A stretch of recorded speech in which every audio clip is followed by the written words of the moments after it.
दिल्ली सरकार की नीतियों के थिंक टैंक रहे डीडीसी के पूर्व वाइस चेयरमैन जैस्मिन शाह ने एक किताब लिखी है द दिल्ली मॉडल। इस किताब का दिल्ली के कॉन्स्टिट्यूशन क्लब में विमोचन किया गया। इस अवसर पर दिल्ली के पूर्व मुख्यमंत्री अरविंद केजरीवाल, दिल्ली की वर्तमान मुख्यमंत्री आतिशी, मनीष सिसोदिया, दिल्ली के पूर्व उप मुख्यमंत्री मनीष सिसोदिया और दिल्ली सरकार में पूर्व मंत्री रहे सत्येंद्र जैन उपस्थित थे। इस किताब में दावा किया गया है कि जो दिल्ली में चाहे ट्रांसपोर्टेशन हो, हेल्थ हो या शिक्षा हो, इस क्षेत्र में जो काम किए गए हैं वो ऐतिहासिक काम है और ये कार्य ऐसे हैं कि पिछले एक दशक में जो कार्य हैं वो देश में किसी भी सरकार इस तरीके के कार्य नहीं कर पाई है। That this story is one of the most important stories in India today.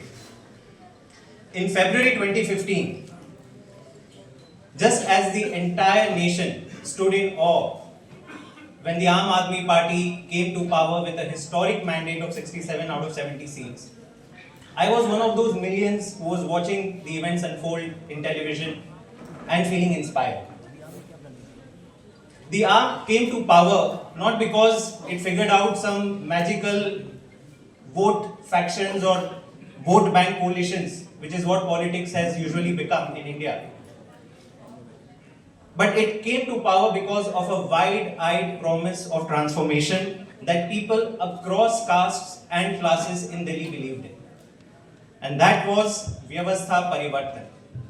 Arvind ji named the entire appeal or the promise of AAP as Vyavastha Parivartan, which is kind of a wholesale retooling of the government machinery itself. All of you will agree that this was once in a generation moment where Delhi's Aam Aadmi rose together to reject all the establishment parties for their failure to address the issues that affected their daily lives. Crumbling government schools, overcrowded and unreliable healthcare system, long power cuts, constantly rising electricity and water bills, and ever rising pollution. Yes, we are talking about the national capital in 2015 and not some remote state in India. So the first reason why I wrote this book is to record what happened to that promise of Vyavastha Parivartan that we started out with in 2015.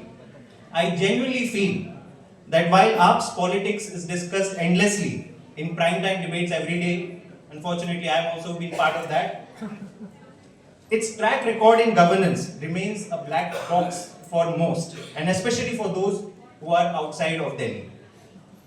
I was amongst the few fortunate enough to have witnessed or had a ringside view of this promise being translated into reality within the Delhi government for 8 of these last 10 years. And I've always felt that it is a far, far more exciting story than AAP's daily political battles. Let me give you a sense of what I mean. Imagine asking these 5 questions. Can government schools in India consistently perform better than private schools? Is it even conceivable that students will drop out of private schools to stand in queue for admission to government schools? Can a public healthcare system in India provide free and quality healthcare for every citizen for every ailment from primary to tertiary level, irrespective of the cost? Can free and 24/7 electricity be available to every household? And can we have inflation levels in India which are lower than developed nations? The response to these questions in Delhi in 2015, or for that matter in any other part of India even in 2024, will invariably be impossible. ये नहीं हो सकता। 1 लाख नई street lights लगवाई है। पहले 66,000 street lights होती थी दिल्ली में, हमने 4 लाख स्ट्रीट लाइट्स लगवाई है।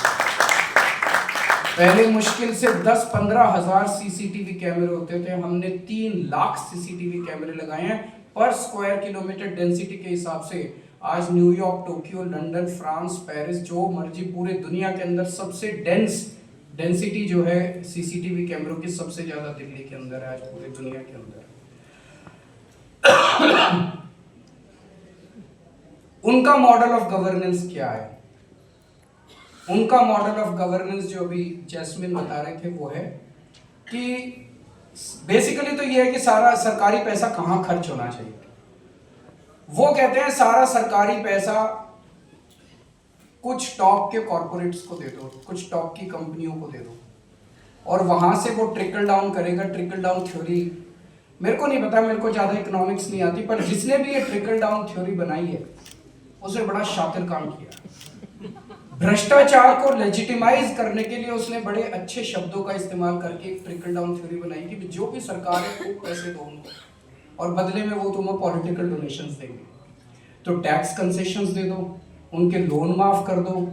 जब उनसे बोलो भाई स्कूल बनाने हैं, अस्पताल बनाने हैं, लोगों को शिक्षा देनी है, सड़कें बनाने, तो वो नहीं कहेंगे नहीं नहीं नहीं, वो सारा हम इनको टैक्स कंसेशन दे रहे हैं, 15 लाख करोड़ रुपए के इनके लोन माफ कर दिए। लेकिन जब उनको स्कूल बनाने के लिए कहते हैं तो कहते हैं पैसे नहीं है। उनके कितने 1 लाख करोड़ रुपए आप बता रहे थे कि टैक्स कंसेशंस दिए, लेकिन जब उन्हें हम कुछ भी मांगते हैं तो कहते हैं पैसे नहीं है। तो बेसिकली वो सारा पैसा कुछ टॉप के कॉर्पोरेट्स को देना चाहते हैं, उनको देते रहते हैं और कहते हैं धीरे धीरे धीरे धीरे बूंद बूंद करके जनता तक पैसा पहुंचेगा, ये बड़ी बड़ी इंडस्ट्री लगाएंगे, उसमें लोगों को नौकरियां मिलेंगी। जब नौकरियां मिलेंगी, हमारा बिल्कुल उल्टा मॉडल है। हमारा मॉडल है कि जनता को शिक्षित करो, इन्वेस्ट इन ह्यूमन कैपिटल। आप जनता को शिक्षा दो, जनता को स्वास्थ्य सेवाएं दो, जनता को तैयार करो, इस देश की जनता को तैयार करो और एक आम आदमी की जेब में पैसा डालो। एक आम आदमी की जेब में पैसा डालोगे तो इकोनॉमी के अंदर डिमांड पैदा होगी और इकोनॉमी के अंदर डिमांड पैदा होगी तो प्रोडक्शन बढ़ेगी इकोनॉमी की, और प्रोडक्शन बढ़ेगी तो उसी से देश रोजगार मिलेंगे, उसी से देश का विकास होगा। ये हमारा इकोनॉमिक मॉडल है। क्या दिल्ली के कामों को स्केल अप किया जा सकता है? हमने दिल्ली में 200 यूनिट बिजली मुफ्त दी, एक आम आदमी को थोड़ी सी राहत दी गरीब महंगाई से। क्या पूरे देश की बिजली फ्री की जा सकती है? बिल्कुल की जा सकती है। मैंने सारा कैलकुलेशन किया है, 1,80,000 करोड़ रुपए का खर्चा आएगा बस। 1,80,000 करोड़ तो ये एक आदमी को ही दे देते हैं। क्या दिल्ली के देश के सारे स्कूलों को ठीक किया जा सकता है? बिल्कुल किया जा सकता है। 10 लाख सरकारी स्कूल हैं, 18 करोड़ बच्चे पढ़ते हैं, 5 लाख करोड़ रुपए का खर्चा आएगा। देश के सारे रिमोट से रिमोट गांव के अंदर भी, देश के रिमोट से रिमोट गांव में भी सरकारी स्कूल ठीक हो जाएंगे, शानदार हो जाएंगे, प्राइवेट से अच्छे हो जाएंगे। 5 लाख करोड़ तो कुछ भी नहीं है वैसे। क्या देश के सारे सरकारी अस्पतालों को ठीक किया जा सकता है? बिल्कुल किया जा सकता है, उसमें भी 5 लाख करोड़ रुपए का खर्चा है।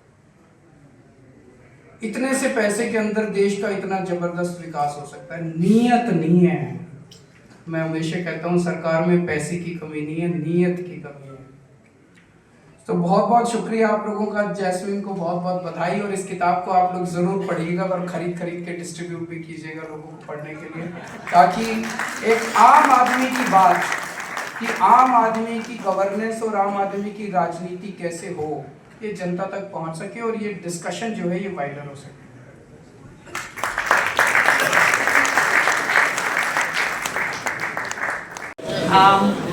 I'd like to extend a very warm welcome on behalf of Penguin Random House to all of you for being here this evening. It is the official launch of the Delhi model, a whole new roadmap to developing a new India. I'd like to begin with welcoming our wonderful dignitaries on stage. We'll begin with Mr. Arvind Kejriwal, our Chief Guest for the evening. And we have Himanshu from...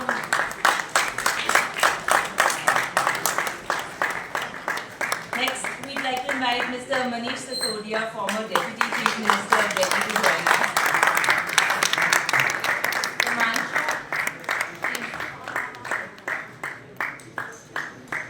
can we also have Ms. Satishi, Chief Minister of Delhi, to come up on stage? Sakshi from Sarvodaya Kanya Vidyalaya. Satishi.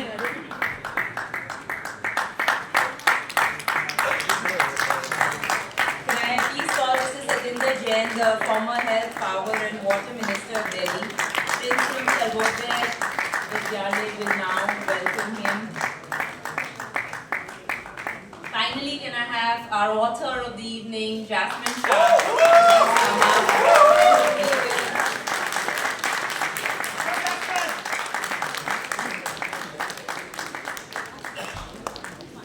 I think the government schools are one of the first things that people think of when we talk about the Delhi model. So I think it's very apt that we had the kids here today to welcome our dignitaries. We at Penguin Random House India are very proud to publish the Delhi model. It is the first time that a book of this kind has been done. I think it serves as a great template for other states, for people to think of brave new ideas which can change a country as complex, as complicated, but full of opportunities like India. We'll start this wonderful evening by unveiling the book. So can I please have the books called on stage and we can have our guests unveil the books.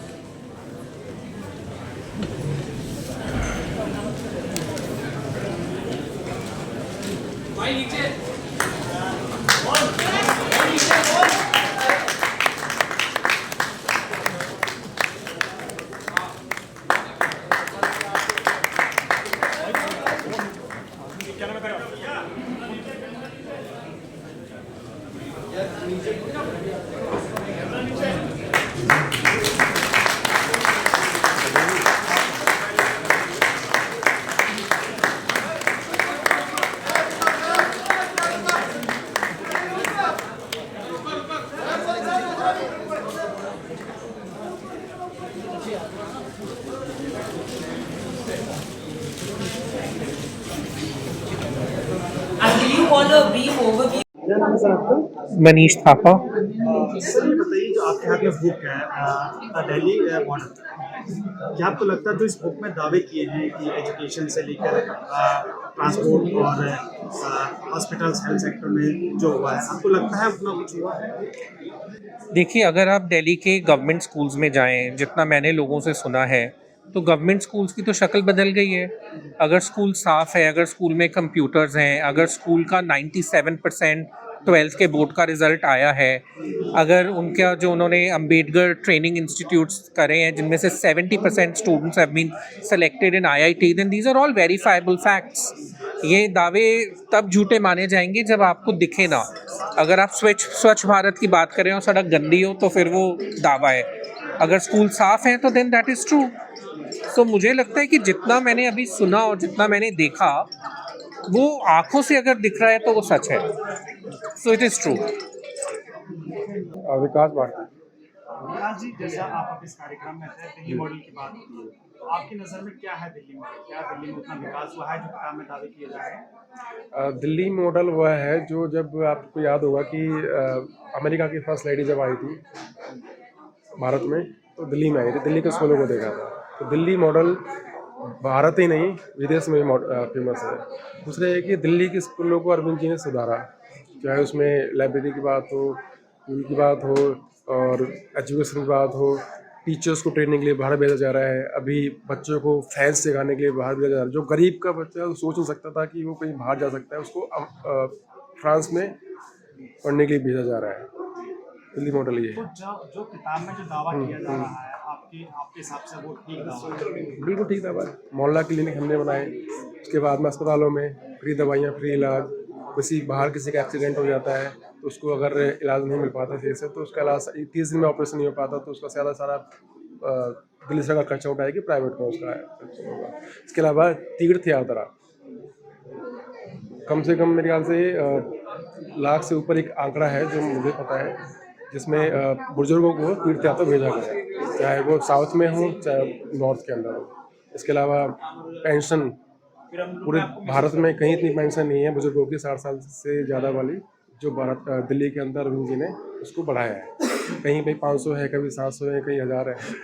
तो ये Delhi model है। आपको क्या लगता है कि देश में सबसे अच्छे मॉडल की अगर बात करें तो कौन सा मॉडल है? ऑब्वियसली दिल्ली मॉडल है, और इसीलिए 3 बार जनता ने चुना है, अरविंद केजरीवाल जी की सरकार बनाई है, और इस बार भी चौथी बार भी भारी बहुमत से अरविंद केजरीवाल की सरकार, आम आदमी पार्टी की सरकार बनेगी। क्या नाम है आपका? मेरा नाम मीना जोशी है। मीना जी, ये बताइए कि क्या आपकी नज़रों में दिल्ली मॉडल क्या है? दिल्ली मॉडल ये है कि जैसे अरविंद जी जब से आए हैं तो उन्होंने हर वर्ग का ध्यान दिया, चाहे महिलाएं हो, बुजुर्ग हो, बच्चे हो, उन सब के लिए उन्होंने कि जो पिछली पार्टी जो पहले रही है उन्होंने उनके बारे में बिल्कुल नहीं सोचा है। तो दिल्ली मॉडल में अरविंद केजरीवाल ने, जैसे मैं एग्जांपल बताती हूँ, महिलाओं के लिए क्या क्या किया। महिलाओं के लिए उन्होंने मुफ्त सफ़र किया है, अभी वो 1000 रुपये पर महीना पर मंथ उनको देना चाह रही है, और चुनाव जीतने के बाद वो 2100 देगी।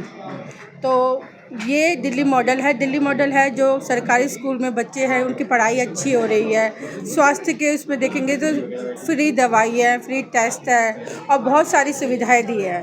तो ये पहले ही सरकार ने नहीं दी थी। आपने किताब हाथ में ले रखी है दिल्ली मॉडल, जो इसमें किताबों में जैसा जिक्र किया जो लिखा है कि ट्रांसपोर्टेशन से लेकर एजुकेशन और सभी चीज़ों में जो है ऐतिहासिक काम हुआ है। हाँ जी। आपको लगता है ऐसा हुआ है? बिल्कुल हुआ है। जिस तरह से मैंने अभी महिलाओं के लिए बताया था आपको कि जिस तरह से वो पिछड़ा वर्ग रहती है, क्योंकि आज भी महिलाओं को पुरुषों के लिए के अंडर ही रहना पड़ता है, अंडर में रहना पड़ता है कि वो अगर कुछ पैसा देंगे तो वो खर्च करेंगे। अभी हमारे पास अगर हमारे को 1000 रुपये महीना मिल रहा है तो हम उस पर खर्च कर सकते हैं, चाहे हम मूवी भी देखा है या हम मार्केट में शॉपिंग कर ले या बच्चों के लिए पढ़ाई के लिए, उनके लिए ट्यूशन के लिए किताबें ले लें, तो वो सब सशक्त बना रहे हैं महिलाओं को। और आज हम मुफ्त सफ़र कर रहे हैं। आज मेरे ख्याल से 2018-19 से हम सफ़र कर रहे हैं, मुफ्त सफ़र कर रहे हैं। सर, आम आदमी पार्टी के नेता हैं जैस्मिन शाह, उन्होंने किताब लिखी है दिल्ली मॉडल और उसने दावा किया है कि शिक्षा से लेकर ट्रांसपोर्टेशन या बाकी बहुत सारी चीज़ों में दिल्ली में काफ़ी विकास हुआ है। आप क्या सोचते हैं इसको लेकर? देखिए, निश्चित तौर पर दिल्ली का जो मॉडल है लगभग सभी पार्टियां उस मॉडल को अपना रही हैं। आप देखते होंगे सबके चुनावी घोषणा पत्र में इसी तरीके की बातें होती हैं। दिल्ली में खास करके जो बेहतर काम होने चाहिए वो लेफ्टिनेंट गवर्नर की वजह से नहीं हो पा रहा, नहीं तो दिल्ली मॉडल और भी अच्छा मॉडल के रूप में दिखता। देखिए, एक तरफ भारतीय जनता पार्टी है जो अपने औद्योगिक मित्रों को पैसा बांटती है, जैसे 16 लाख हज़ार करोड़ रुपए माफ़ किए। क्या उन पैसों से देश में लोगों को मुफ्त में शिक्षा, मुफ्त में ट्रांसपोर्ट सिस्टम, ये सब में इजाफा नहीं किया जा सकता था? क्यों नहीं भाजपा करती है? जो पैसे अडानी अंबानी के माफ़ किए जाते हैं, नीरव मोदी के माफ़ किए जाते हैं, विजय माल्या के माफ़ किए जाते हैं, जो सुधीर मेहता जो टोरंटो फार्मा के मालिक थे, आपको याद है कि जब देवेंद्र फडणवीस की सरकार बनी 285 करोड़ में माफ़ कर दिए, 185 करोड़ रुपया पार्टी फंड में चंदा ले लिया। तो बात ये है कि आप रेवरी मीडिया कहती रहती है, तो ये बताइए कि वो कौन सी रेवरी थी जो आपने टोरंटो फार्मा के मालिक को दिया? वो कौन सी रेवरी थी जो आपने अडानी अंबानी को दिया? वो कौन सी रेवरी थी मोदी जी? वही रेवरी आम जनता को अगर कोई दे तो उसमें परेशानी हो जाती है, वो रेवरी कहलाता है। गजब की परिभाषा है मोदी जी की। तो ये चीज़ दिल्ली का जो मॉडल है कि जो जनता वोट देती है, हर पार्टियां वोट के बाद जनता को भुला देती है, लेकिन दिल्ली गवर्नमेंट ने जो भी स्कीमें लाई, जैसे आम आदमी मोहल्ला क्लिनिक या स्कूल का आप देख लीजिए, तमाम ये चीज़ें, चूँकि दिल्ली पूर्ण राज्य है नहीं, भाजपा बराबर कहती रहती है चुनावों में कि दिल्ली को पूर्ण राज्य का दर्जा देंगे। जब तक अब दिल्ली क्या है, क्राइम कैपिटल बना हुआ है। दिल्ली इतना क्राइम हम समझते हैं देश के किसी भी राज्य में नहीं होता है, लेकिन अमित शाह जी दूसरे जगह जाते हैं। अभी देखिए, लेफ्टिनेंट गवर्नर को बांग्लादेशी दिख रहा है, 2 महीने में दिल्ली पुलिस कमिश्नर से जवाब मांग रहा है। तो एक बात बताइए, जिस सरहदों की सुरक्षा की गारंटी केंद्र सरकार के अंतर्गत आता है, तो वो बांग्लादेशी भारत में प्रवेश कैसे करते हैं? अमित शाह जी आपको जवाब देना होगा।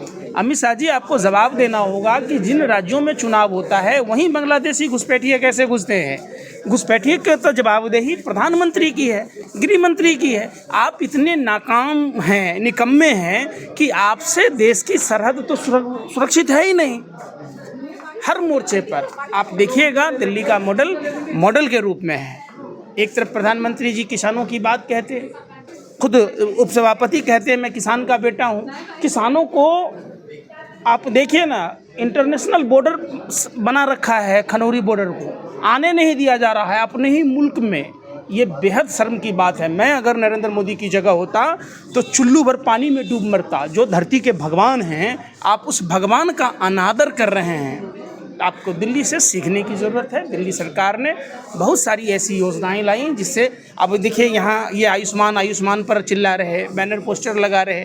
अरे भाई, ऐसी योजना आप आम आदमी मोहल्ला क्लिनिक खुलने से फ़ायदा ये हुआ कि जो छोटे छोटे बीमारियों के इलाज के लिए अस्पतालों में जिनका नंबर नहीं आ पाता था, वो आसानी से अपना इलाज करा रहे।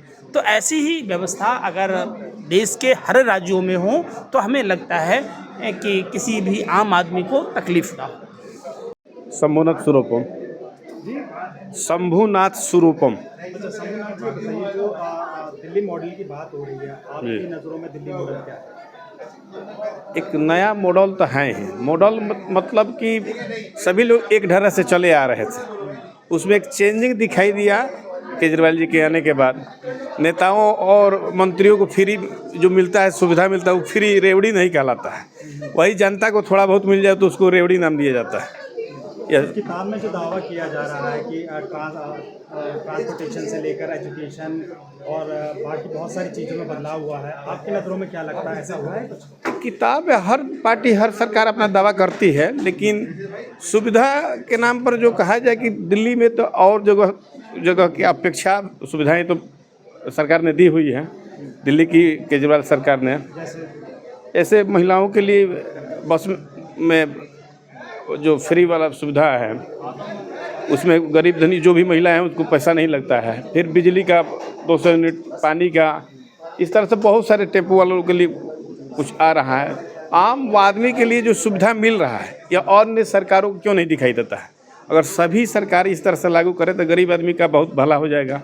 क्या वोट जिसको मिलना है मिलेगा ही, लेकिन कंपटीशन करते हैं, सिर्फ चुनाव में वादा करते हैं कि ईद पर होली पर फ्री सिलेंडर दिया जाएगा, चुनाव बीतता है, काम खत्म, जबकि सरकार उन्हीं लोगों का है। ऐसा तो बीजेपी ये कहती है, बाकी लोग कहते हैं कि मुफ्त की रेवड़ियाँ हैं, ये लोगों को मुफ्त की आदत डाल रहे हैं। बीजेपी के नहीं, बीजेपी के जो मंत्री मुफ्त के सुख भोग रहे हैं बड़े बड़े कोठियों में, और 2000 जो बांट रहे हैं किसान निधि के नाम पर, और फ्री के गैस सिलेंडर कह रहे थे, वो क्या था? वो रेवड़ियाँ नहीं थी। तो जब उसी नाम पर उनको जब वोट नहीं मिलता है तो रेवड़ी कहलाने लगता है अदर पार्टी का स्कीम। खुद जो देते हैं, जो महाराष्ट्र में उन्होंने किया, मध्य प्रदेश में किया, उसको रेवड़ी नहीं कहते हैं। और मीडिया भी उसको कहते हैं कि क्या कहा जाता है कि ये किया, स्ट्राइक किया, ये किया, वो किया, इनका प्लान कहा जाता है। रेवड़ी हम कह रहे हैं तो रेवड़ी है, वो कह रहे हैं तो रेवड़ी नहीं। जनता को जो सुविधा मिल रही है, उसी जनता के वोट से आप प्रधानमंत्री बन रहे हैं, मंत्री बन रहे हैं। आपको सारी सुविधाएं चाहिए, और जनता को थोड़ा बहुत सुविधा अगर कोई दे रहा है, उसको रेवड़ी दिखाई दे रहा है, ये सरासर गलत है। अगर बीजेपी की है तो पूरे देश में उसकी सरकार है, हिंदुस्तान की प्रधानमंत्री है मोदी जी, पूरे देश में सुविधा लाभ कर लोगों को क्या दिक्कत, किसी को आपत्ति नहीं है। इसलिए रेवड़ी नहीं है, सुविधा जनता को मिलना चाहिए। उसी जनता के बल पर आप मुख्यमंत्री या प्रधानमंत्री बने हो।